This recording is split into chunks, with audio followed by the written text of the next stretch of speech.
Je reviens sur les travaux de Michel Gauquelin. J'ai écrit récemment, j'ai parlé aussi récemment de ce que je pensais de ces travaux, qui me paraissent dépassés complètement, comme beaucoup d'autres choses d'ailleurs. Et je crois que pour comprendre la démarche de Gauquelin, il faut, dans le meilleur des cas, prendre en considération la question de l'ascendant. Le signe ascendant en astrologie est une notion assez confuse, parce que déjà le mot signe ascendant, c'est déjà une expression hybride, parce que l'ascendant n'est pas censé être nécessairement relié au zodiaque et à l'écliptique. C'est un phénomène lié au mouvement diurne et à l'horizon. Alors, à partir du moment où on considère que l'ascendant est un curseur et qu'il va pointer successivement tel et tel signe zodiacal, ou telle et telle constellation zodiacale, parce que le signe c'est quand même quelque chose d'assez invisible, alors constellation, elle a des étoiles, on peut dire voilà, l'ascendant est actuellement à tel degré, ou en tout cas à telle étoile, donc c'est quand même assez concret. Et dans ce cas-là, l'ascendant devient le curseur et les constellations deviennent les significateurs. L'ascendant devient le prometteur. Et il semblerait, parce que Gauquelin a appris l'astrologie, il est donc marqué par la pensée astrologique traditionnelle, il semblerait que pour Gauquelin, l'ascendant, puisque quand même l'horizon est important pour Gauquelin, et aussi méridien, mais enfin, l'ascendant, pointerait une planète, à un moment donné, une certaine planète. Ce qui veut dire que la planète deviendrait, par la force des choses, elle deviendrait un prometteur.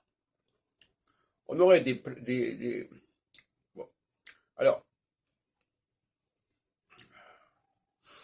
il y a un changement, une révolution en quelque sorte, gauquelinienne, pour parler comme la révolution copernicienne, qui voudrait que la planète ne soit plus un prometteur, mais un significateur. Comme on passerait du géocentrisme à l'héliocentrisme. Enfin, il ne l'a pas dit clairement, il ne l'a pas dit aussi nettement. Je rappelle mes derniers travaux sur Gauquelin en 92, personnalité planétaire, comportant toute une partie de postface, etc. Et donc oui, c'est l'idée d'un... c'est un peu comme le point vernal à propos des constellations dans la théorie des ères précessionnelles. C'est un certain point qui joue le rôle de curseur et qui va passer successivement d'une constellation à une autre, dans le cas de l'ascendant, comme dans le cas du point vernal et des ères précessionnelles. Voilà, donc c'est dans cette direction qu'il faut chercher la démarche de Michel Gauquelin.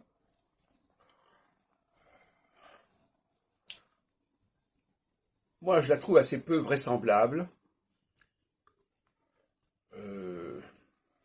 Je pense que les planètes sont effectivement des significateurs, Mars, Jupiter, Mercure et Vénus, mais sont des significateurs qui sont reliés aux 4 saisons. C'est-à-dire que ce ne sont pas des planètes. La grande question est là. Est-ce que, dans la tradition astrologique antique, les noms mythologiques renvoient aux planètes ou aux secteurs? Pour moi, la théorie des domiciles est une façon de qualifier les signes zodiacaux.